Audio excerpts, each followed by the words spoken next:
Bonjour, je voudrais raconter dans cette vidéo la vie et aussi l'œuvre de saint Alphonse de Liguori, docteur de l'Église. Docteur de l'Église, c'est quelque chose de particulier.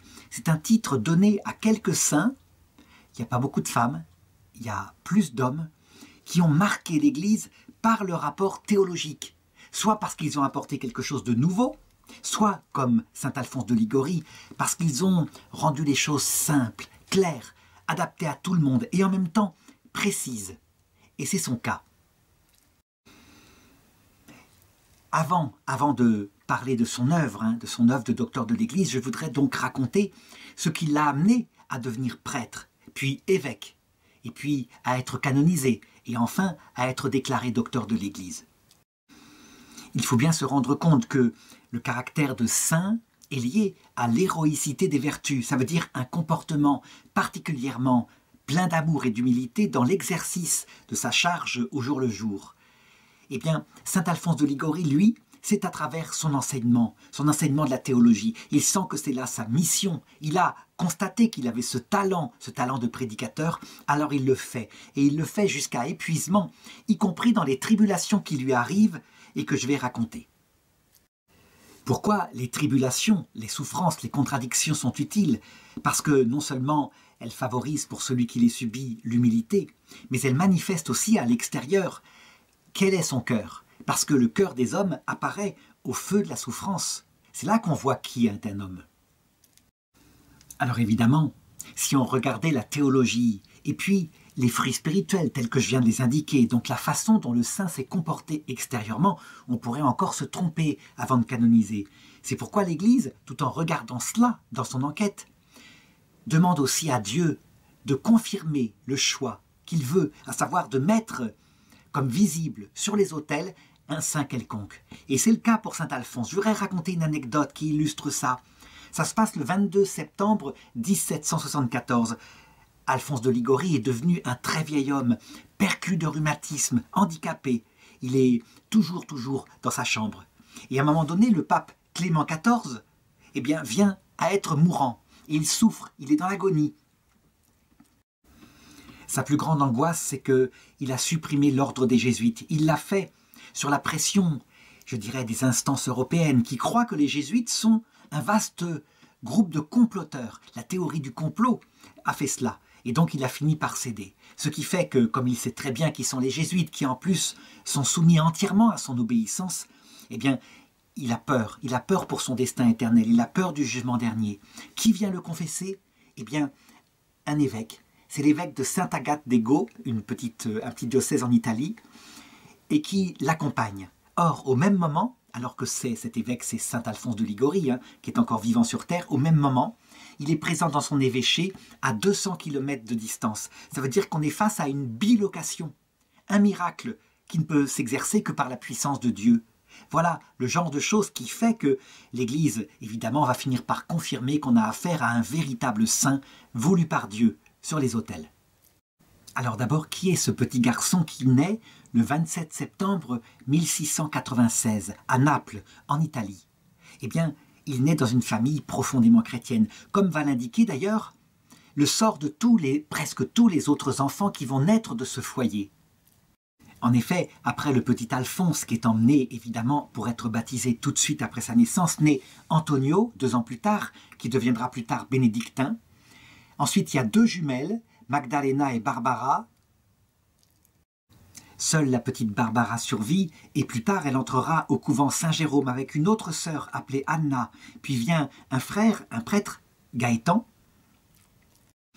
Seule la petite Teresa qui se marie au duc de Presenzano.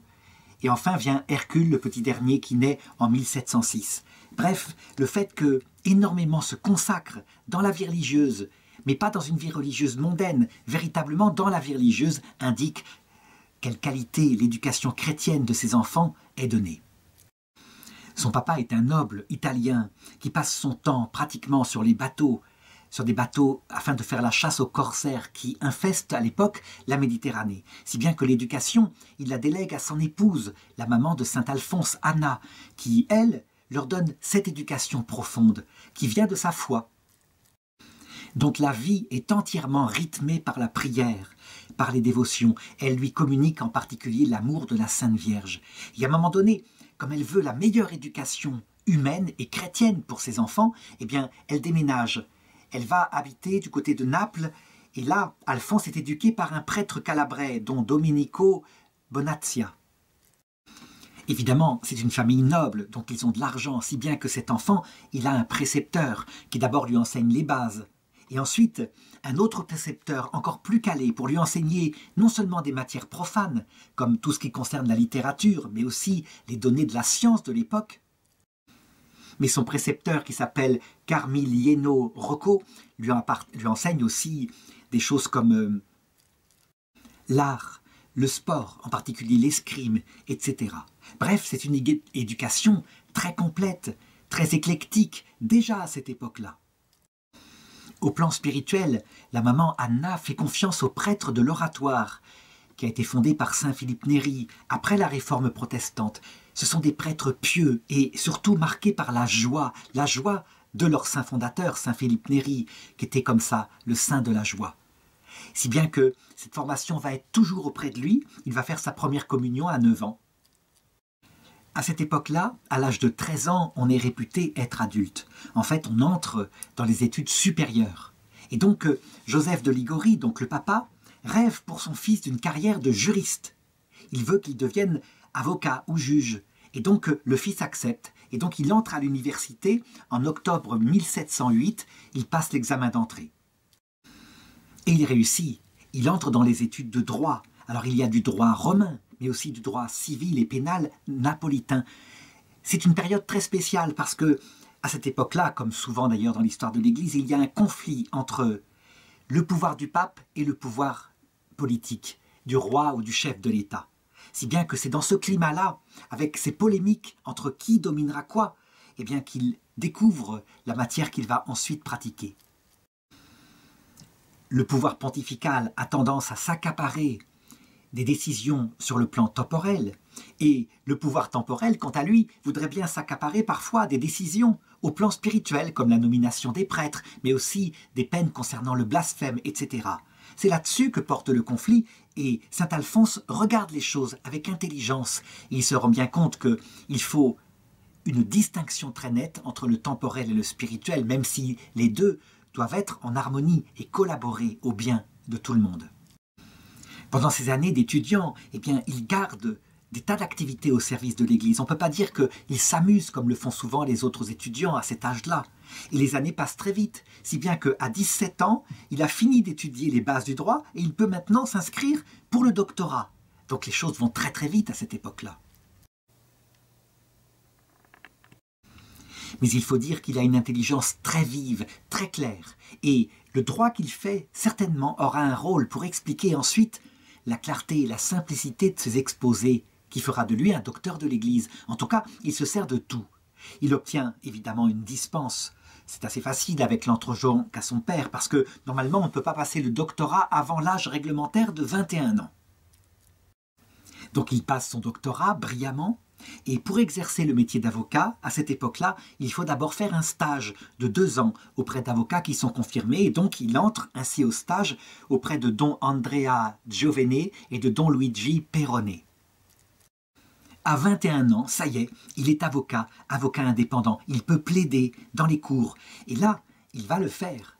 Cependant, il est frappé en plein visage par l'observation de ce qu'il se passe. Nous sommes pourtant après le Concile de Trente, donc l'Église s'est réformée, et aussi l'État. Et il constate qu'en fait, il n'y a que corruption. Ça veut dire qu'on plaide, et on plaide avec des fautes, des erreurs par exemple de droit, ou des fautes, des arguments quelquefois fallacieux. On ne cherche pas la vérité de ce qu'il s'est passé, mais on cherche la vraisemblance et les meilleurs arguments, même si on a tort, afin de gagner l'affaire. Et ça, c'est une chose qui le choque énormément, parce que le droit, pour lui, ce qui montre d'ailleurs le cœur droit qu'il a déjà à cette époque-là, le droit est au service du bien et du vrai. Alors je sais que même à notre époque, les avocats diront souvent, mais pas du tout, ce qui compte c'est d'être le meilleur, d'avoir la meilleure rhétorique. Eh bien lui, il n'est pas d'accord avec ça. C'est une âme qui a une conscience droite, et donc il se rédige à son usage personnel un code de morale, une sorte de déontologie comme avocat. Il faut remarquer qu'il faut être extrêmement fort pour garder cette ligne de conduite, parce que, je dirais, les autres avocats ne pratiquent pas du tout ça. Souvent, on achète des témoins, il y a toutes sortes de corruptions qu'il voit, et lui, il maintient sa ligne. Et ce qui est curieux, c'est que, grâce à la clarté de son intelligence, il gagne tous ses procès, sans exception, ce qui lui fait une réputation extraordinaire. Il commence à être réclamé pour des affaires de plus en plus importantes. Mais il le raconte aussi à cette époque-là. Du coup, eh bien, il a une certaine confiance en lui qui monte, un amour de sa propre intelligence, une admiration devant sa propre capacité de plaider. Et il le voit bien dans son âme, il voit bien cette loi de sa chair qui le porte à ses valeurs mondaines. Alors il lutte, et pour faire cela, eh bien, il n'hésite pas à suivre des exercices spirituels, des retraites. Et là, il entend les prédicateurs qui remettent en place les vraies valeurs. Par exemple, à un moment donné, en 1722, il a 26 ans, un prédicateur qui rappelle les motifs qui doivent porter l'âme à se donner tout à Dieu. Et ce prédicateur dépeint au vif le fait que toute chose passe, pourrisse, que rien de ce qu'on a comme gloire de ce monde, on ne l'emportera dans l'autre monde. Et il ne craint pas de mettre devant les yeux des retraitants le feu de l'enfer, ce qui se passera pour ceux qui auront mis leur finalité dans le monde. Alors on pourrait dire, mais cette prédication par la peur de l'enfer, c'est pas quelque chose de tellement profond, c'est quelque chose d'assez charnel. Eh bien, il en a besoin à cette époque-là. Sans doute parce que justement, il s'est laissé prendre au côté charnel de son métier. Et donc ça le secoue, ça le remue, ça le remet en face de lui-même. C'est ce que tous les prédicateurs ont toujours dit à toutes les époques. Il faut méditer sur deux choses. D'abord, sur la mort comme mort. Nous sommes mortels. Et donc tout ce que nous sommes, cette chair que nous sommes, est comme l'herbe. Elle passe. Mais pas seulement. Il faut méditer sur la vie éternelle. Le but, à savoir l'apparition du Christ, la miséricorde qui va apparaître en pleine lumière. Les deux ensemble, parce que la mort, elle met les valeurs du monde à leur juste place, et la vie, elle donne la finalité, évidemment, de tout cela, sans quoi on se découragerait. Le père d'Alphonse, de toute façon, c'est un homme de poigne. C'est un homme qui est souvent là maintenant, il ne va pas tout le temps sur les galères, et donc il veille sur l'éducation de ses enfants. Il veillera même sur son fils, 10 ans après qu'il ait déjà eu son diplôme de droit. Par exemple, il exige que ses enfants, une fois par semaine, dorment par terre, pour se souvenir de ce qu'ils sont. Il exige qu'ils fassent des retraites, et donc il a un rôle très important. Et comme le fils est très respectueux, bien, son père le maintient ainsi dans la voie droite. En même temps, eh bien, on peut dire que son fils garde son ouverture, c'est la Renaissance, son ouverture aux arts, au théâtre, etc. Il sort beaucoup. Et le père lui rappelle sans cesse qu'il doit aussi se consacrer à la charité envers les pauvres. Nous sommes à une époque où il n'y a pas d'aide sociale, et la charité est faite souvent par les riches. Alors, il invite son fils à se rendre dans les bas quartiers, auprès de toutes les sortes de pauvreté, et le fils le fait bien volontiers, ce qui va être aussi pour lui une aide précieuse dans la suite de sa vie. À un moment donné, après une bataille, Don Joseph ramène de la galère des domestiques musulmans prisonniers, on pourrait dire des esclaves. Eh bien, Alphonse, son fils, se montre très proche d'eux. Il essaye de comprendre et de connaître leur religion. Il prend leur défense lorsque, ayant fait une faute, ils doivent être sanctionnés. Et pendant ce temps, eh bien, son père Joseph commence à réfléchir quel serait le meilleur mariage. Le mariage organisé, évidemment, qui améliorerait à la fois la situation de la famille de Liguori et en même temps la situation de la jeune femme. Il en parle à Alphonse qui est un petit peu divisé. Ça veut dire que quand il était très jeune, il avait pensé peut-être à être prêtre. Et maintenant, il se dit, pourquoi pas le mariage? Et pourquoi ne pas obéir à ce père qui a un rôle tellement important dans sa vie? Ce qui est sûr, c'est qu'il est divisé en lui, il essaye de garder la chasteté et il possède toutes les tentations qu'ont les jeunes hommes de toutes les époques, si bien que quelquefois, à force de lutter, sa lutte pour garder une pureté dans tous ses actes et dans ses pensées, tourne au scrupule, si bien que par rapport aux jeunes filles, il est assez complexé à cette époque-là. Alors nous sommes maintenant en 1723, il a 27 ans, le temps a passé, et voilà ce qui va le décider profondément à changer radicalement de vie, à prendre l'orientation qui sera définitive. Donc je l'ai dit, sa réputation d'avocat s'est répandue partout, si bien que le grand-duc, le duc Orsini, qui a une affaire judiciaire contre le grand-duc de Toscane, fait appel à lui comme avocat. C'est une affaire extrêmement importante. Maintenant, il ne fait pas que des affaires de bourgeois. C'est les grands nobles du pays qu'il doit défendre. Alors il prépare de manière extrêmement précise l'argumentation qu'il aura à plaider le jour du procès. Il est prêt. Il se présente en toge. Et là, il plaide. Et les gens sont dans l'admiration, devant la précision de ses arguments. Il passe de cause à effet, etc. Il n'oublie rien. C'est parfait, il ne peut pas perdre. Sauf que la partie adverse sort un document, un seul document, une page, qui infirme complètement la base de son argumentation. Un document qui était en sa possession, bien sûr. Si bien qu'il perd lamentablement ce procès. Et c'est pour lui source d'une véritable détresse. Comment se fait-il qu'il n'a pas vu ce document qui était sous ses yeux, là? Il ne l'a pas vu, il pouvait gagner, parce qu'il fallait simplement l'intégrer, expliquer sa présence. Eh bien c'est là que va, 3 jours après, se faire la lumière sur ce qui s'est passé. Il prend conscience par une sorte d'intuition intérieure qui vient de Dieu, que c'est Dieu lui-même qui l'a aveuglé, et pour l'arracher aux vanités de la terre, pour lui montrer à quel point tout tient à si peu de choses. Et on peut dire que Dieu, face à cet échec pour sa vanité, le met face à sa propre réalité. On peut dire que le tremblement est véritablement important dans sa vie, si bien que il aurait murmuré durant une audience « Tribunaux, vous ne me verrez plus ». Et donc il se décide, il ne se consacrera plus aux choses du monde, il deviendra prêtre.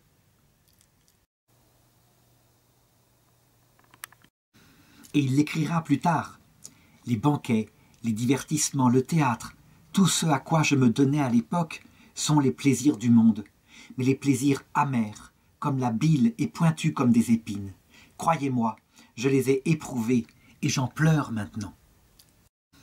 Le Seigneur manifestement semble vouloir confirmer les choses, puisque le 28 août 1723, eh bien, alors qu'il est parti exécuter un acte de charité auprès de malades dans l'hospice des incurables, soudain, il se trouve entouré d'une lumière mystérieuse qu'il racontera plus tard. Et en même temps qu'il semble que le bâtiment vacille au-dessus de lui, une voix intérieure lui dit « Abandonne le monde et donne-toi à moi ». C'est ce qu'on appelle la vocation. Alors attention, ça ne veut pas dire que toutes les personnes ont quelque chose d'aussi clair qui leur tombe dessus. Très souvent, ça s'arrête juste à un désir profond, non seulement de la sensibilité, mais surtout de l'intelligence, de la volonté, à se donner à ce qui est essentiel, à quitter tout le monde pour se donner à des moyens qui se consacrent entièrement au Seigneur. Est-ce que c'est la preuve absolue qu'il y a vocation? Souvent, il faut aussi attendre le discernement de l'Église. L'Église elle-même, quand elle reçoit ce genre de vocation, elle va les accepter ou les refuser.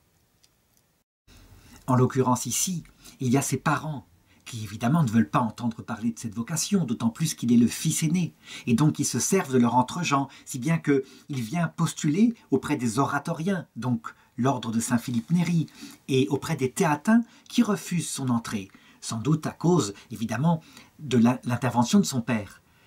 Il est évident que sans l'intervention de son père, ils auraient immédiatement reçu une telle entrée, quelqu'un de la noblesse comme lui. Le 29 août, le père vient voir son fils et lui indique son refus absolu de le voir se consacrer à Dieu.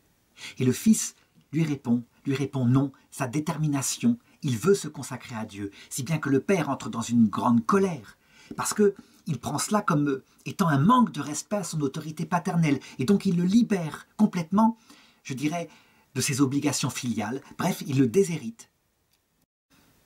Le fils ne cède pas. Son don à Dieu est déjà fait.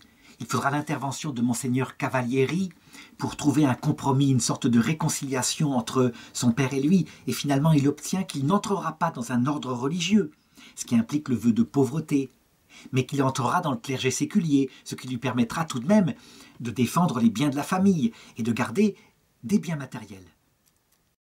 Et donc le 23 octobre 1723, le cardinal de Naples, qui s'appelle Francesco Pignatelli, l'accepte comme candidat au sacerdoce dans son séminaire. Et les gens sont stupéfaits par ce changement de situation. Vu que c'est arrivé juste après la perte de son premier procès, ils se disent « c'est un contre-coup de cet échec, il n'accepte pas l'humiliation ». Ils se trompent. C'est une vraie vocation et elle va durer toute sa vie. Alors il faut savoir que la formation sacerdotale à cette époque-là est très succincte. Les décrets du Saint Concile de Trente n'ont pas vraiment été appliqués dans le diocèse de Naples. Donc on n'a pas, comme maintenant, 2 ou 3 ans de philosophie, puis suivi de 3 ans ou 4 ans de théologie catholique. Non, c'est plutôt à la bonne franquette. On fait, je dirais, on fait ce qu'on peut. Alors tout de même, comme il a une intelligence brillante, et comme il a du bon sens, bien il reçoit une formation qui, globalement, va être extraordinaire. D'abord, elle est fondée sur la prière. Il fréquente des groupes de prière, il apprend à faire oraison, il apprend à dire le chapelet. Ça, c'est fondamental. Et il le sait. Et puis, il peut étudier la théologie dogmatique auprès de 3 prêtres de bonne qualité. Et il s'initie aussi avec saint Thomas d'Aquin. Saint Thomas d'Aquin, c'est précis, c'est scientifique, mais c'est parfois desséchant. N'empêche que ça forme, dans la ligne de ce qu'il est, comme juriste, une intelligence extrêmement rigoureuse. Évidemment, s'il avait lu saint Thomas d'Aquin, avec ces prêtres-là, sans la vie d'oraison et la dévotion intense qu'il a pour la Vierge Marie, il aurait pu devenir un intellectuel froid. C'est pas ce qui se passe, tout s'équilibre en lui. Et puis, il a une formation de théologie morale, mais qui est assez rigoriste à l'époque, parce qu'on est dans le renouveau qui suit la décadence qui précédait le Concile de Trente. Si bien qu'un an plus tard, le 25 septembre 1724, il est admis comme candidat à la prêtrise, il reçoit la tonsure. En même temps qu'il a cette formation intellectuelle, il agit déjà dans des œuvres auprès des pauvres. Il donne du catéchisme à des enfants et surtout, en 1725, il entre dans une confrérie qui est chargée d'accompagner ceux qui sont condamnés à mort jusqu'à leur exécution. Et là, il se rend compte, il le développera plus tard, que, évidemment, ce n'est pas le moment de leur parler de la justice de Dieu. Il faut au contraire leur parler de la miséricorde de Dieu qui pardonne tout. Ça va avoir une influence en théologie morale pour rectifier ce qu'il y a peut-être de trop rigoriste dans la formation intellectuelle qu'il reçoit. Ce qu'il faut remarquer aussi, c'est l'extrême zèle qu'il met dans toutes ses activités. Il arrive à tout donner en même temps. Oraison, visite des pauvres, études. Si bien qu'à un moment donné, évidemment, il tombe malade. Il va même recevoir l'extrême onction. Sa convalescence va durer 3 mois. Et puis il va guérir. Et finalement, il est ordonné prêtre le 21 décembre 1726. Il a 31 ans.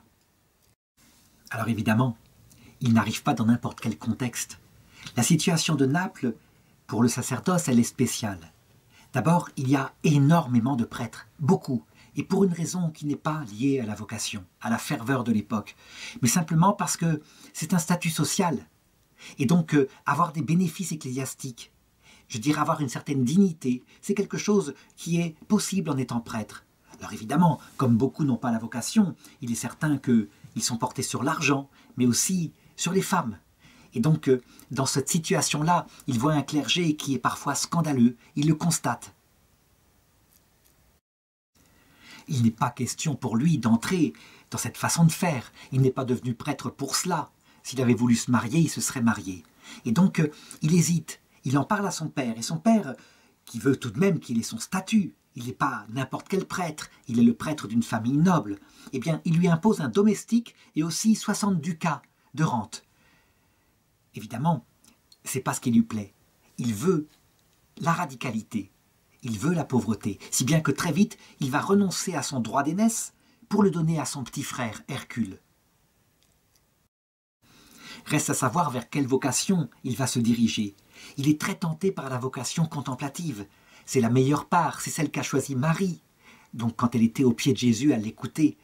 Et véritablement, c'est ce qu'il voudrait. Mais en même temps, il constate l'extrême besoin qu'il y a dans toute la ville de Naples, auprès de toutes les couches de la population. Et donc, son cœur l'appelle à donner véritablement la connaissance du Christ, mais aussi à aider dans leur misère matérielle les pauvres gens.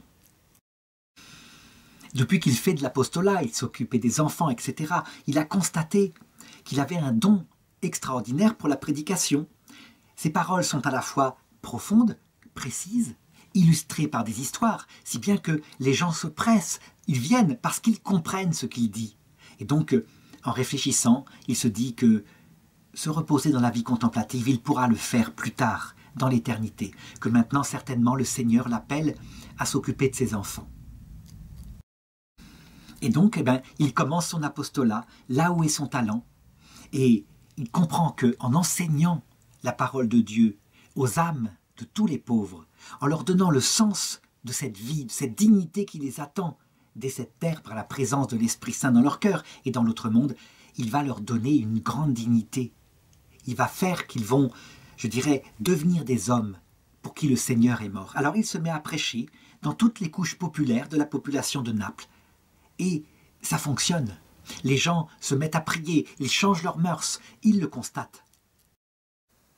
Alors je voudrais raconter maintenant, parce que c'est intéressant, comment il est venu à faire ce qu'on pourrait appeler l'œuvre de sa vie, ça veut dire la fondation de l'ordre des rédemptoristes.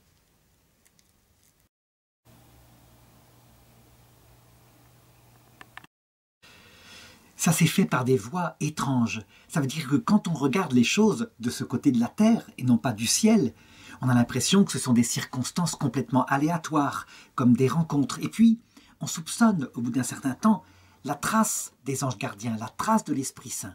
Alors comment ça se fait? Par exemple, il y a à un moment donné un missionnaire en Chine, le père Ripa, qui en 1729 avait fondé en Italie une sorte de communauté de prêtres pour partir aux missions à l'extérieur. Et là, Alphonse, qui cherchait toujours sa voie tout en prêchant aux pauvres partout, y compris à des chevriers dans la montagne, avait fini par y rentrer. Il y avait rencontré un jour par hasard une personne, un prêtre qui venait se recueillir, le père Falcoya. Et le père Falcoya, qui était un prêtre âgé de 70 ans, alors que lui en avait 33, avait depuis longtemps dans son cœur l'idée de fonder une sorte de société, une société, je dirais, consacrée à l'évangélisation des pauvres, mais fondée véritablement sur une vie de prière, quelque chose de particulier. Et puis il avait essayé, ça n'avait jamais marché, et c'était resté dans son cœur. Et puis il s'avère que ce père Falcoya était lui-même confesseur d'un couvent de religieuses, où une religieuse, appelée sœur Marie-Céleste Crasto-Rosa, avait eu en rêve, en songe, la vision d'un ordre comme cela. Et il lui avait été même révélé par les anges la règle que cet ordre devrait suivre. Et elle l'avait mise par écrit. Et puis, elle ne savait pas si ça venait de Dieu ou de son imagination. Toujours est-il qu'elle l'avait soumise à son confesseur, donc le prêtre en question, qui, sous un extérieur sévère, en lui parlant comme si ça venait de son imagination, avait été frappé parce que ça correspondait exactement, très exactement à ce qu'il avait dans son cœur lui aussi. Alors il avait pris la règle, comme ça, mine de rien, il avait montré à des théologiens qui lui avaient dit, mais tout à fait, il faut pouvoir le faire accepter par une communauté, à condition évidemment que la communauté soit d'accord. Et donc il l'avait proposé à une communauté, ça avait été accepté par la majorité, mais voilà que le supérieur, lui, avait refusé. Il trouvait qu'il y avait des problèmes, enfin bref, ça ne s'était pas fait. Entre-temps, le père Falcoya avait fini par être nommé évêque d'un diocèse en Italie, ce qui fait que maintenant il était libre, il pouvait dans son diocèse faire ce qu'il voulait. Et voilà que le père Alphonse de Liguori, qui était à cette époque-là dans le surmenage, qui avait dû se reposer, était venu dans son diocèse pour se reposer et s'était mis à prêcher dans la campagne, parce qu'il ne pouvait pas rester sans rien faire, et que ça avait été un tel succès que c'était remonté aux oreilles de l'évêque, et c'est ainsi qu'il s'était retrouvé.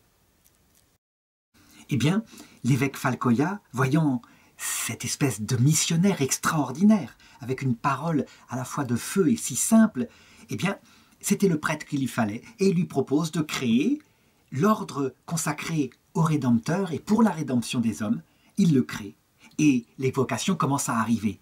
Et donc le père Alphonse c'est l'homme qu'il fallait évidemment, jeune, énergique, etc., qui sera le premier supérieur des rédemptoristes, tandis que l'évêque en sera le second supérieur. L'esprit de cette nouvelle congrégation est simple. D'abord, on trouve sa source dans le Christ, dans la contemplation, dans la prière. Alors c'est un petit peu, je dirais, ce qui est universel dans tout le christianisme. Mais en conséquence, issu de cette source, eh bien, on applique tout l'apostolat à la prédication, une prédication dans les campagnes un peu partout.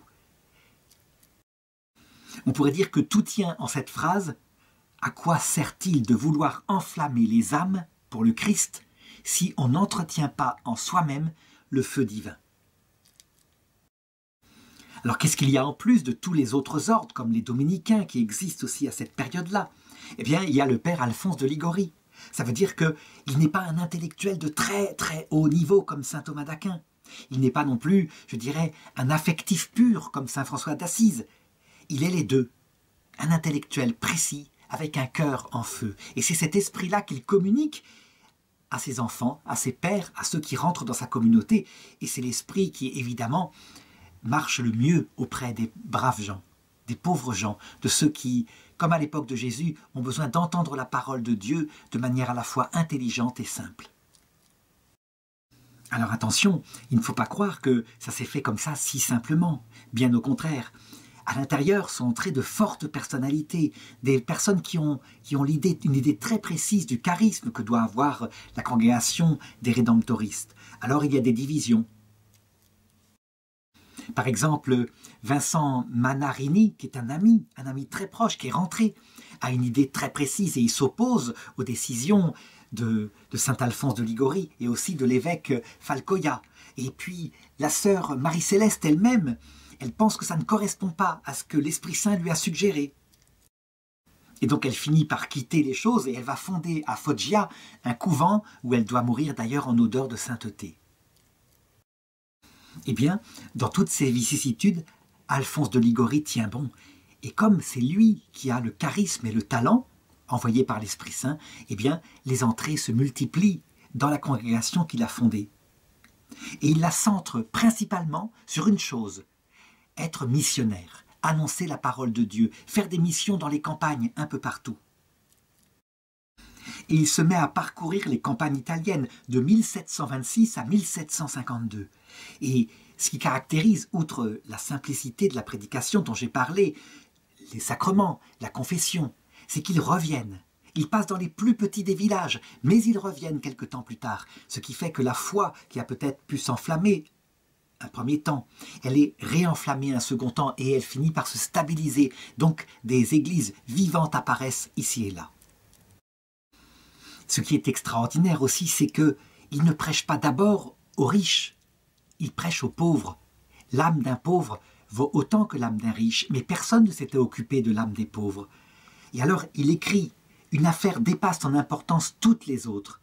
C'est l'affaire de notre salut éternel. Il y va de notre fortune ou de notre ruine éternelle. Impossible en effet d'échapper à cette alternative. Nous sauver ou nous perdre pour toujours. Mériter une éternité de joie ou une éternité de supplice. Vivre à jamais heureux ou malheureux. » En fait, comme tous les grands missionnaires qui renouvellent l'Église, c'est sur la vie éternelle, sur ce qu'on appelle l'eschatologie, qu'il insiste au début. Pourquoi ? Parce que, en donnant le sens, le côté sérieux de cette vie, on ne la centre pas sur un bonheur à construire ici-bas, mais sur le fait que c'est un passage que cette terre, et que l'autre monde nous attend. Il enflamme évidemment non seulement l'espérance, mais avec l'espérance le désir d'aimer, et puis avec le désir d'aimer, le désir de connaître mieux, donc de développer sa foi.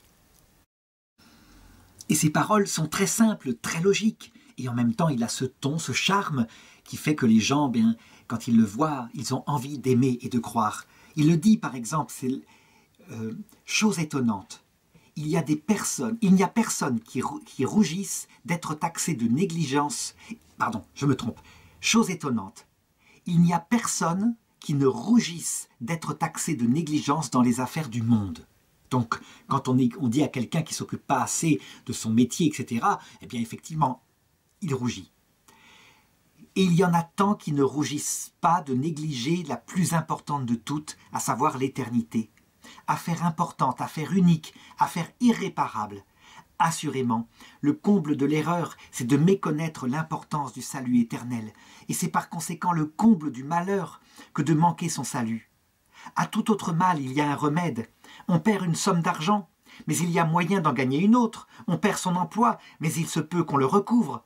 Et quand même on perdrait la vie, si on sauve son âme, tout est réparé. Mais celui qui se damne sans remède, car on ne meurt qu'une fois, et l'âme, une fois perdue, est perdue pour toujours. C'est dans son livre qui s'appelle « Préparation à la mort », à la 12e considération. C'est toujours par cette considération du sens de la vie qu'il commence. Et il en montre l'urgence. Il dit par exemple, il faut bien se persuader que lorsque viendra le temps de notre mort, il ne sera plus l'instant favorable pour se persuader de l'importance de s'occuper de son salut éternel. C'est par avance, dès maintenant, que les personnes prudentes prennent, dans les affaires de ce monde, toutes les dispositions nécessaires pour s'assurer tel avantage, tel poste, telle alliance. Et s'il s'agit de la santé du corps, tout le monde recourt aussitôt aux remèdes prescrits. Que diriez-vous de celui qui, devant concourir pour une chaire de professeur, ne voudrait pas s'appliquer à l'étude avant l'ouverture du concours? Voilà ce que fait le chrétien qui attend, pour régler les affaires de sa conscience, que la mort frappe à sa porte. Alors évidemment, dans les campagnes, où on ne leur a jamais parlé avec une telle intensité, parce que, je l'ai dit, le clergé est assez décadent, on est bouleversé par ces paroles, et du coup, on ne veut qu'une seule chose, un peu comme quand on était confronté à Jean-Baptiste, se confesser, recevoir le baptême du pardon des péchés, qu'est la confession. Et alors on passe des heures, les missionnaires passent des heures à confesser dans ces missions. Et saint Alphonse de Liguori prévient ses pères. Il dit « Plus une âme est enfoncée dans le mal, plus il faut la bien recevoir, afin de l'arracher aux griffes de l'ennemi. » Il apprend à ses prêtres à écouter le pénitent, et à l'écouter avec miséricorde. Il le dit, il ne s'agit pas maintenant de les plonger dans le désespoir, en étant encore plus durs, alors qu'ils viennent se confesser et que c'est déjà si dur. Il faut ensuite imposer des pénitences qui sont constructives, des pénitences qui permettront à la personne de changer, et puis lui prodiguer des conseils. Il insiste énormément sur le fait que le prêtre dispense la miséricorde et non pas la justice sévère. Alors évidemment, il faut parfois s'adapter, mais ça je le dirai tout à l'heure. Il le dit, Dieu ne saurait dédaigner celui qui vient se jeter à ses pieds. Que dis-je? Lui-même invite le pécheur et il s'engage à l'accueillir tout aussitôt. Reviens à moi, dit le Seigneur, et je te recevrai. Tournez-vous vers moi, et je me tournerai vers vous. C'est dans Zacharie chapitre 1, verset 3. Oh, quel amour, avec quelle tendresse Dieu presse contre son cœur le pécheur qui revient à lui. Il met sa gloire à user de miséricorde envers les pécheurs et à leur pardonner. Et alors, il met en garde ici contre deux excès, et c'est vraiment d'actualité. La première erreur serait de ne prêcher que l'amour, strictement que l'amour. Pourquoi? Eh bien parce que les âmes, du coup, s'attiédissent. Elles ne sont pas stimulées à se réformer. Mais il y a une autre erreur, c'est de ne prêcher que la vérité stricte, la vérité du fait qu'un péché est un péché, et un péché mériterait une peine sévère. Si on ne prêche que la vérité, on peut décourager les âmes les plus fragiles, et elles ne reviennent pas au Seigneur parce qu'elles sont découragées. Il faut donc toujours allier amour et vérité. Ces deux choses se rencontrent ensemble, et c'est même la marque du Christ, dit-il. Alors, pour bien expliquer cet équilibre parfait entre vérité et amour, il dit ceci. Sans doute, la miséricorde de Dieu est infinie. Mais les actes de cette miséricorde, et par conséquent les grâces de pardon, ont leurs limites. Dieu est miséricordieux, mais il est juste aussi. La miséricorde est promise à celui qui craint Dieu, non pas à celui qui abuse de sa miséricorde. Sa miséricorde, s'écrie la divine mère dans son sublime cantique, se répand sur ceux qui le craignent. C'est en Luc chapitre 1, verset 50.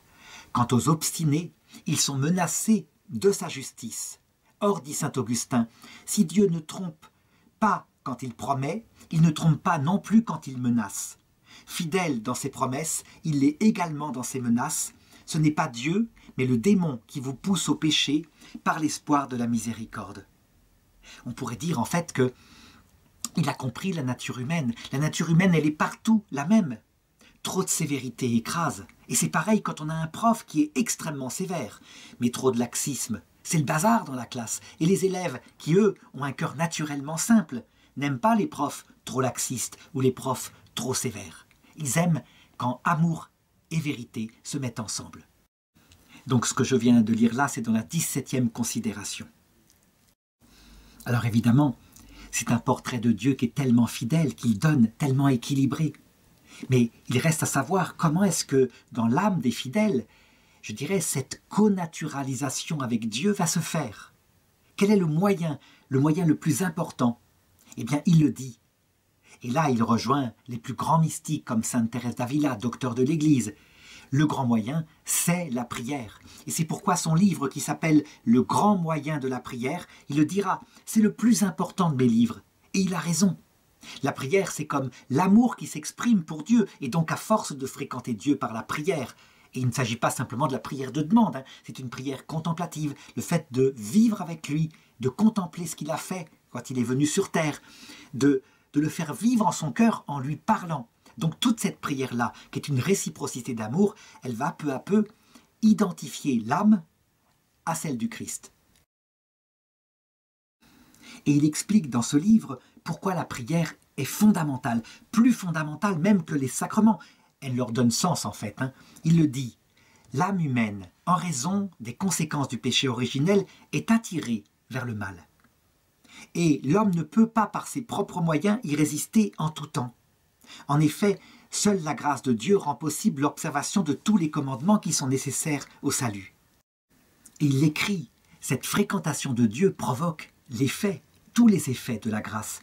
Il dit par exemple, Dieu ne refuse à personne la grâce de la prière, et celle-ci nous aide à vaincre toute concupiscence et toute tentation. Je dis, je le répète, et je le répéterai tant que je vivrai, tout notre salut consiste en une seule chose, la prière. Alors on pourrait ici objecter, mais s'il donne une telle place à la prière, l'Église, elle ne le fait pas. Elle donne une place énorme au sacrement. Elle dit, le sacrement de l'Eucharistie en particulier, c'est le début et la fin de toute vie chrétienne. En réalité, c'est le début et la fin de toute vie chrétienne sacramentelle. Et le début et la fin de toute vie chrétienne, c'est le Christ qui est fréquenté par la prière. Donc, on peut dire que dans les sacrements, Dieu se fait moyen afin de nous apprendre la prière, un peu comme s'il venait physiquement, palpablement habiter dans notre ventre pour que nous puissions ensuite lui parler cœur à cœur, dans le cœur. De même, le rôle de la Vierge Marie, est-ce qu'il est secondaire? Non, il est véritablement là, justement, pour nous apprendre, à travers la prière, cette goutte de douceur, cette goutte de féminité qui vient d'elle. Et il le dit. Dans les Gloires de Marie, c'est un de ses livres aussi très importants. Toutes les grâces passent par les mains de Marie. Et par conséquent, Marie est notre médiatrice nécessaire. En effet, de même que Marie est la mère de Jésus, Dieu veut qu'elle soit la mère de chaque homme racheté par Jésus. De même qu'elle a porté Jésus en son sein, elle nous porte dans son cœur jusqu'à ce que le Christ soit formé en nous. C'est en considération des mérites de Jésus-Christ que Marie fut investie de ce grand pouvoir qui la constitue médiatrice, non pas à titre de justice, mais à titre de grâce par intercession.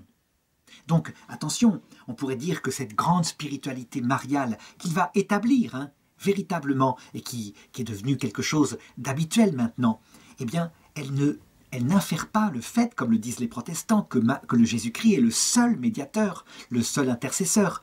Mais Jésus-Christ, seul médiateur, qui est Dieu, qui est face au Père, eh bien la première chose qu'il fait, c'est d'établir Marie à la croix comme notre mère. Il le dit aux disciples qu'il aimait. Voici ta mère. Donc on voit bien, les protestants ont tendance à exalter le seul Rédempteur en en faisant un solitaire. Alors qu'en fait, il crée une église, une famille, et il nous donne des frères, des pères, des sœurs, que sont la Vierge Marie, les saints et les anges. Donc, toujours pour former le Christ en nous, et pour que la prière, qui est l'acte même de l'amour, se développe, il demande à ce que dans chacune des missions, il y ait obligatoirement un sermon consacré à la Vierge Marie. Il écrit « La bienheureuse Vierge a révélé à Sainte Brigitte, je suis la reine du ciel et la mère de miséricorde. Je suis la joie des justes et la porte par laquelle les pécheurs ont accès auprès de Dieu. Il n'est pas de pécheur maudit au point d'être privé des effets de ma miséricorde, tant qu'il vit sur la terre. Aucun pécheur n'est tellement rejeté de Dieu qu'il ne puisse, en m'appelant à son aide, retourner à Dieu et obtenir miséricorde. » Alors on pourrait critiquer ce que font les protestants en disant « Mais là, ce sont des prérogatives qui s'appliquent au Christ. » Et ils ont bien raison, ça s'applique au Christ seul. Et le Christ, quand on s'abaisse devant lui, eh bien il fait qu'il nous élève afin que nous fassions la même œuvre que lui, avec lui. C'est lui qui instaure la Vierge Marie, corédemptrice, médiatrice des grâces, etc. Alors évidemment, et c'est une chance extraordinaire pour nous, il prêche, et on aurait tellement aimé assister à cette prédication, mais il s'avère qu'il écrit. Et il s'avère que son écriture, elle est limpide, elle est simple. Et il écrit toute une série de livres, des livres de théologie, dont un sur lequel je voudrais insister particulièrement, qui sans doute lui vaut son titre de docteur de l'Église. On sait à quel point ce qu'on appelle la théologie morale, ça veut dire la manière dont il faut user, dont il faut agir pour aller vers le salut. La théologie morale est parfois compliquée. Ça veut dire que quand on regarde chez les grands théologiens comme saint Thomas d'Aquin, on voit des notions comme prémotion divine, grâce actuelle, grâce sanctifiante, grâce suffisante, grâce nécessaire, des tas de notions comme ça très compliquées. Même la notion de mérite est compliquée. On se dit, mais qu'est-ce qui fait qu'on peut mériter devant Dieu le salut? On imagine que c'est Dieu seul qui considère nos actes bons comme mérite. Eh bien lui, il va mettre la théologie morale sous forme d'un ouvrage qui est si précis, si simple, je dirais si cohérent. Ça veut dire qu'on voit la cohérence de tout cela. Il le compare d'ailleurs à la croissance de l'amour. Et bien que, du coup, le pape Pie XII lui conférera le titre de patron céleste de tous les confesseurs et de tous les moralistes. Ça veut dire qu'en fait, si un prêtre ou un futur prêtre veut se former en théologie morale, il n'y a rien à faire. Le meilleur ouvrage, c'est cet ouvrage de saint Alphonse de Liguori. Il s'appelle la Theologia Moralis. Elle est écrite entre 1748 et 1785. Et il faudra évidemment très vite le traduire en français parce qu'il est encore en latin. Ce qui caractérise ce livre, c'est que toutes les hérésies morales qui règnent à son époque et qui sont, comme toujours, l'excès d'une qualité, une qualité qui est tellement comprise par un auteur qui la met en avant tellement fortement qu'elle prend la place de toutes les qualités qui viennent la tempérer. Eh bien, toutes ces hérésies morales sont mises à leur juste place et les vertus aussi. Par exemple, lorsqu'on exalte l'abandon à Dieu, c'est quelque chose qui existe, s'abandonner à Dieu, c'est quelque chose de fondamental. Mais quand on exalte l'abandon à Dieu au point de ne plus agir, parce que eh bien, on est comme dans les bras de Dieu, dans un ascenseur qui nous conduit au salut. Et c'est ce que dit la petite Thérèse de l'Enfant Jésus elle-même. Mais quand on exalte uniquement cela, en oubliant la nécessité d'agir, eh bien, on tombe dans ce qu'on appelle le quiétisme. Mais quand on exalte, par exemple, une vertu très importante comme l'humilité, la reconnaissance qu'on est pécheur, le regard sur son âme indigne de Dieu, au point qu'on oublie à quel point il nous aime tel qu'on est. Il est venu pour les pauvres pécheurs. Eh bien, on finit par ne plus communier. Jamais. On est dans la dépression spirituelle et c'est ce qu'on appelle le jansénisme. Eh bien, il a le talent, à cause de son sens pratique, de rendre les choses très simples, très évidentes. Pourquoi? Parce que d'abord, elles ressemblent exactement à ce qui peut se passer dans une vie de famille. Un père de famille ou une épouse qui serait totalement dans le regret de ses péchés permanents et qui n'agirait jamais pour ses enfants, eh bien, évidemment, ça ne va pas. Une mère de famille qui serait dans l'abandon total à son mari, tellement qu'elle ne fait rien, elle n'agit pas, parce qu'elle a confiance en lui totalement, ça ne va pas non plus. On voit bien que chacune de ces qualités spirituelles a sa place, mais sa juste place, et avec sa façon de faire, eh bien, les choses sont limpides, les gens comprennent, il n'y a plus d'hérésie. Il bannit l'hérésie par son simple livre. Alors, il y a cela, qui est fondamental pour les théologiens, mais il y a bien d'autres livres adaptés au peuple de Dieu, et une série de livres qui vont façonner l'âme chrétienne, qui vont la mettre, je dirais, dans la juste, dans la précise théologie catholique. On peut citer par exemple les maximes éternelles, les gloires de Marie, la pratique de l'amour envers Jésus-Christ, etc.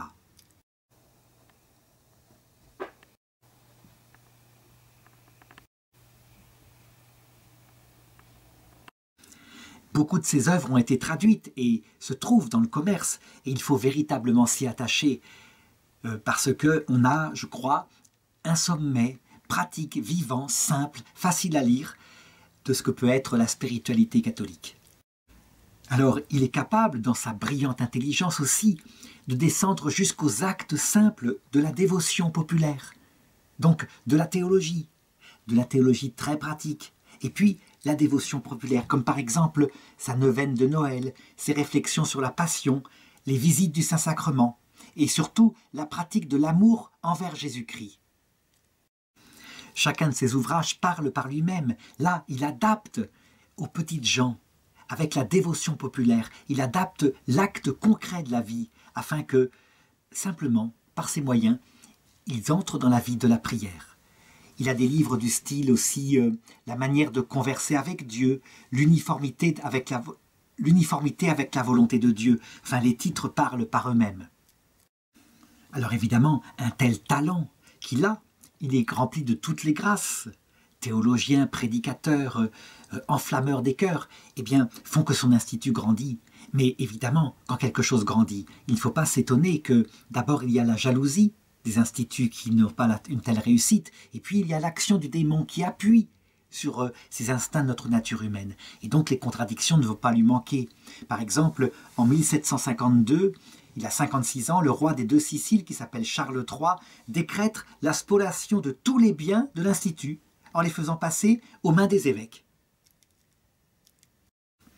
À l'intérieur même de la congrégation, il y a des divisions, et certains de ses propres fils exigent qu'il ne soit plus le supérieur général. Alors il s'efface, tout simplement, très humblement, et il le dit, le Seigneur veut faire prospérer l'Institut non par la faveur ou la protection des princes, mais par le mépris, la pauvreté, la souffrance et la persécution.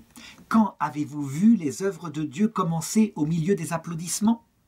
Saint Ignace augurait bien de l'avenir lorsqu'on lui apprenait quelques nouvelles tracasseries ou quelques nouveaux revers. Alors il y a, parallèlement évidemment, la tentation des succès humains, parce que certaines personnes l'ont repéré et voudraient bien en faire un évêque, pas à cause, je dirais, d'autre chose que sa dignité, de sa capacité à prêcher.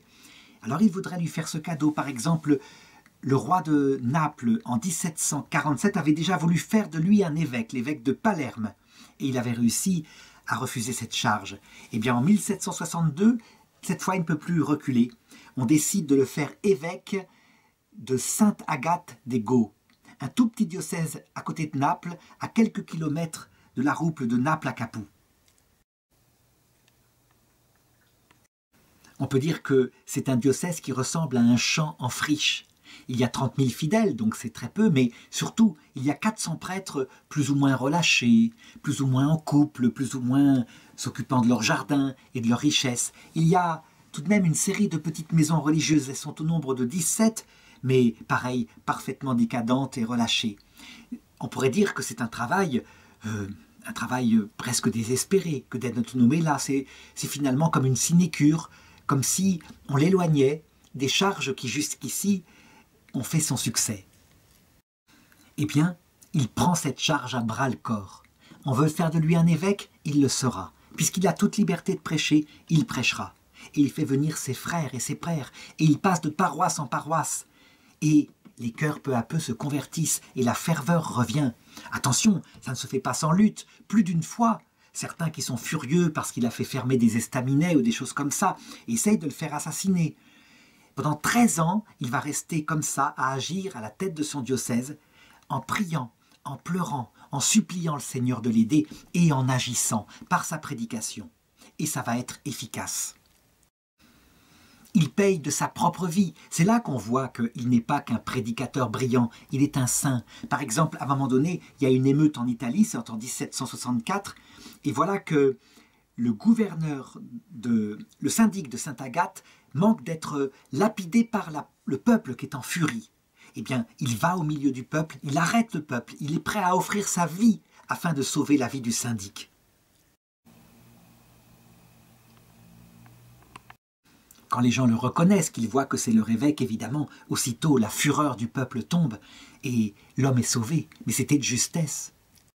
Alors il se donne tout à tous, mais il y a dans ce diocèse aussi d'immenses tâches administratives. Un évêque, c'est pas qu'un pasteur, c'est aussi un organisateur administratif. Eh bien, il le fait, mais il y perd son temps, il y perd son énergie, et donc il suppliera plusieurs fois le pape de le délier de cet évêché, et le pape n'acceptera pas. Parallèlement, il écrit ses livres. Et il fait tout cela dans une grande pauvreté, en mettant toujours le premier temps, avant tout, à la prière, à la célébration de la messe, aux offices qu'il doit dire de par sa charge. L'une des tâches les plus essentielles aussi qu'il a à faire, c'est évidemment la suite. Ça veut dire qu'il doit s'occuper de la formation de ses prêtres.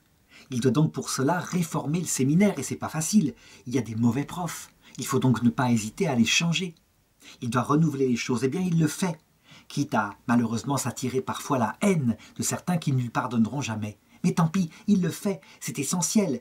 Si on forme de mauvais prêtres, c'est l'avenir même de l'Église qui est en jeu. Si on forme de très bons prêtres avec une saine formation théologique, une solide formation spirituelle, évidemment, l'avenir est rayonnant pour l'Église.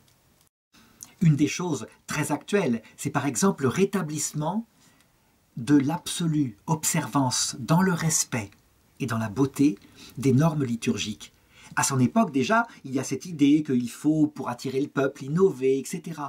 Et en réalité, ça éloigne plutôt le peuple des choses sacrées. Alors lui, il tient à cela, que la liturgie soit belle, qu'elle soit solennelle, qu'elle impose le respect de Dieu, et en même temps qu'elle impose l'amour de Dieu. Il le dit, le mystère de l'Eucharistie est trop grand pour que quelqu'un puisse se permettre de le traiter à sa guise, en ne respectant ni son caractère sacré, ni sa dimension universelle. Tous les fidèles du Christ disposent du droit de bénéficier d'une véritable liturgie, et cela vaut tout particulièrement pour la célébration de la Sainte Messe, qui soit conforme à ce que l'Église a voulu et établi. Alors on peut dire que, après la grande crise qu'a suivi le Concile Vatican II, et qui ne vient pas du Concile Vatican II, mais qui vient de conférences épiscopales plus ou moins données à mai 68, il y a un exemple à prendre ici. Et alors le temps passe avec ce formidable pasteur qui tout de même, tellement il se donne, vieillit, use son corps. Et donc, on peut dire que la maladie ne lui a pas été épargnée. Il a reçu au cours de sa vie, pendant 8 fois, l'extrême onction. Et à chaque fois, il a guéri. Mais la plus grande de ces maladies, c'est celle qui va le prendre alors qu'il était évêque. C'est une attaque de rhumatisme, des rhumatismes articulaires aigus, donc quelque chose qui vient complètement abîmer les articulations. Ça va le prendre de mai 1768 à juin 1769, et ça va le laisser complètement paralysé. Non seulement paralysé, mais le corps déformé, au point que, dans les photos qu'on voit vers la fin de sa vie, il a la tête complètement repliée comme ça sur sa poitrine, au point que là d'ailleurs, parce qu'il ne peut pas la redresser, ça a fini par creuser une plaie qui restera jusqu'à la fin de sa vie.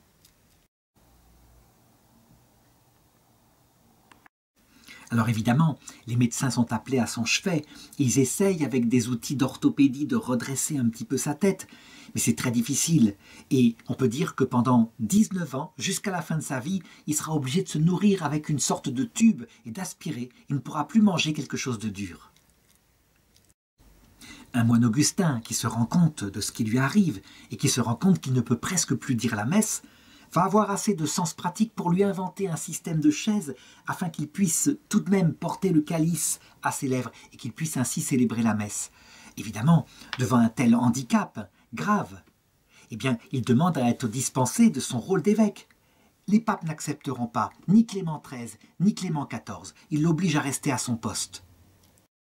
Ce n'est seulement qu'ayant dépassé 80 ans, en 1775, que le pape Pie VI l'autorisa à être libéré de sa charge épiscopale. Les souffrances physiques qu'il subit ne lui paraissent rien en comparaison de ce que pourraient être les souffrances spirituelles si le Seigneur lui en envoyait. Alors il écrit « Je vous remercie, Seigneur, de me donner quelque part aux souffrances que vous avez endurées dans vos nerfs, lorsqu'on vous a cloué sur une croix. Je veux souffrir, ô mon Jésus, comme vous voudrez et autant que vous le voudrez. Seulement, donnez-moi la patience. Brûlez, coupez, ne m'épargnez pas ici-bas, mais épargnez-moi dans l'éternité. » Lorsque, enfin, en 1775, donc à l'âge de 79 ans, il est libéré par le pape Pie VI de sa charge épiscopale, eh bien, il décide de revenir de sa petite cellule monastique de Notchera. Et il pense qu'il va se préparer comme ça, pendant quelque temps, très rapidement, à la mort, au retour du Seigneur qui va venir le chercher. En fait, il va y rester 12 ans encore.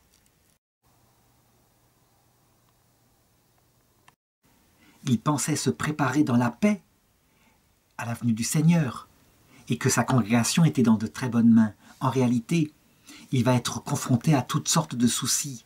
En effet, il voit des mains se lever, des autorités ecclésiastiques se lever pour transformer la règle, pour la changer, pour la dénaturer parfois.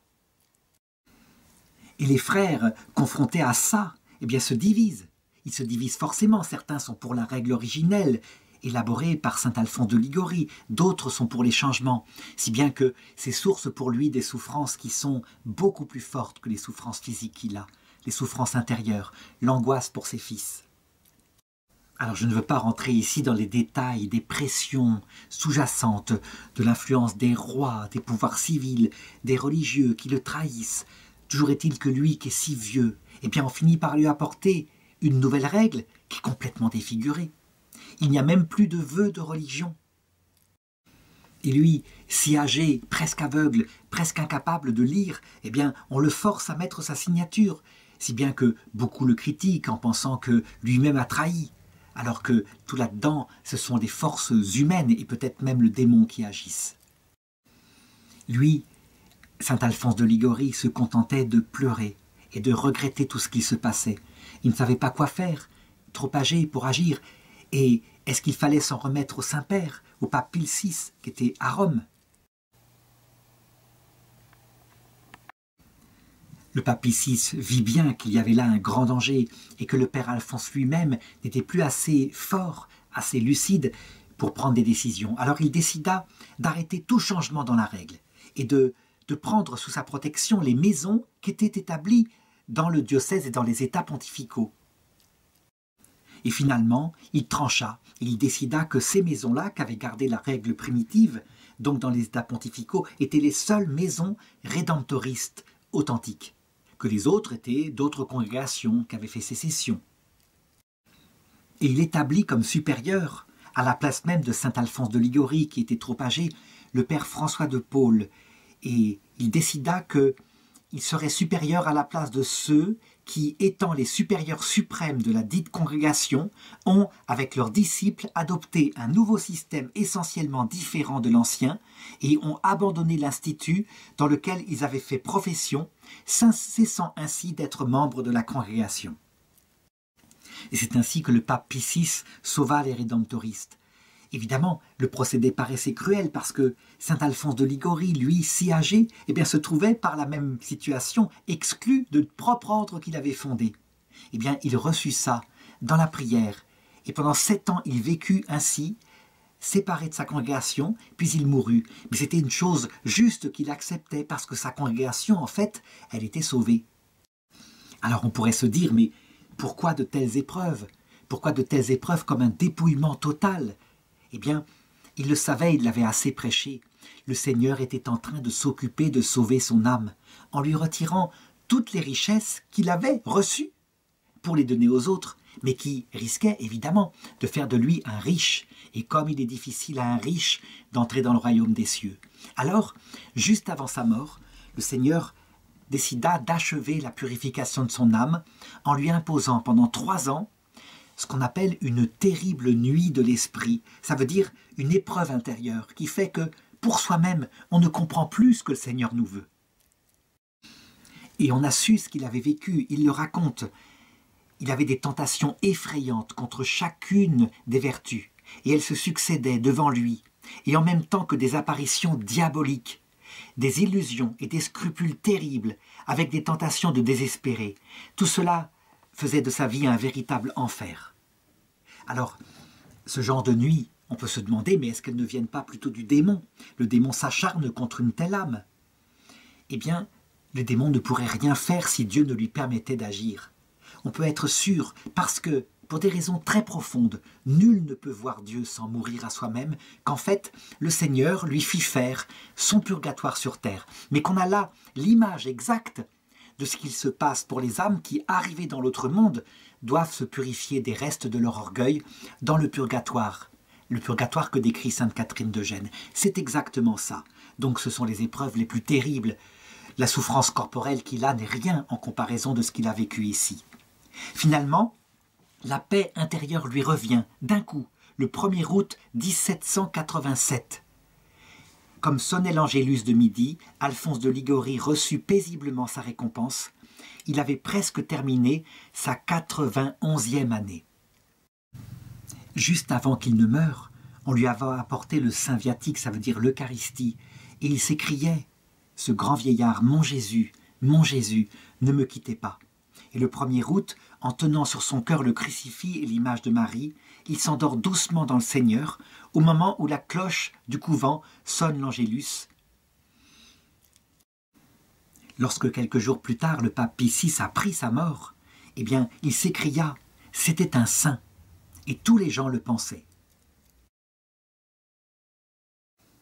On le voit, ce pape Pie VI, qui était celui qui l'avait exclu de sa propre congrégation, pour le bien de la congrégation, parce qu'il se faisait circonvenir par n'importe qui, étant trop vieux, eh bien c'est lui qui le déclara vénérable dès le 4 mai 1787.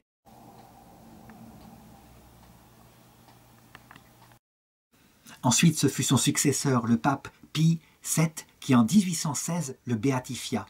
Et enfin, il fut canonisé en 1839 par le pape Grégoire XVI. En 1871, le pape Pie IX le proclama docteur de l'Église.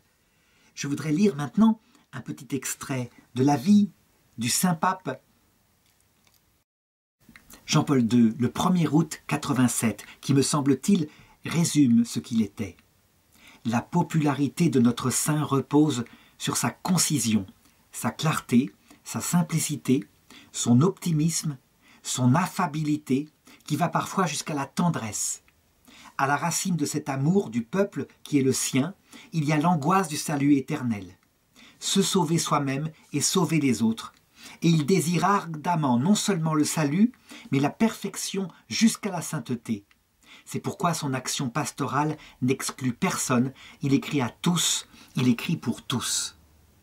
Vraiment, et pour conclure, on peut dire que Saint Alphonse de Liguori, qui évidemment est actif maintenant du ciel, où il a retrouvé la plénitude de sa santé, et il agit pour nous depuis la vision béatifique, eh bien, je crois que le conseil le plus fort qu'il donne, c'est de se pencher sur ces livres, de les acheter.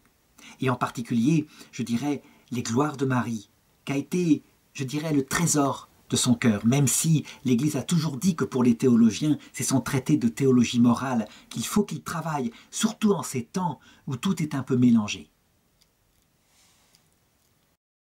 En lui, sans problème, face aux problèmes éthiques qui se posent, les nouveaux problèmes éthiques, on trouvera la manière d'équilibrer la doctrine universelle, celle qui est valable à tous les lieux, dans toutes les époques, mais qui n'a pas de bras, parce qu'elle parle de choses abstraites, et la pastorale, les cas particuliers.